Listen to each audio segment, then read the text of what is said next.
മുന്നിലമാർ മഹാവാഹിനി കാണായി വന്നു. അന്നേരം ശിഷ്യകളോടരുളി ചെയ്തു രാമൻ, ഇന്നതി കടപ്പതിനെന്തു മായമുള്ളൂ എന്നു കേട്ടവர்களுം ചൊല്ലിനാരെന്തുവെണ്ണം. മന്നവ നല്ല തോണിയുണ്ടെന്നു ധരിച്ചാലും വേഗേന ഞങ്ങൾ കടത്തിയിരുന്നതുണ്ടു താനും. ആകുലം വേണ്ട, ഞങ്ങൾക്കുണ്ടല്ലോ പരിചയം.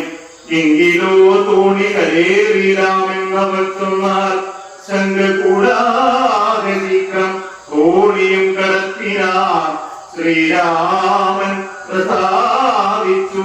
താപസകുമാരകന്മാരോട് നിങ്ങൾ കടന്നങ്ങു പോകുന്നു ചൊന്നാൽ ചെന്നുടൻ അത്രിപദം വന്ദിച്ചു കുമാരന്മാർ. ഒഴിയാതെ രാമവൃത്താന്തമറിയിച്ച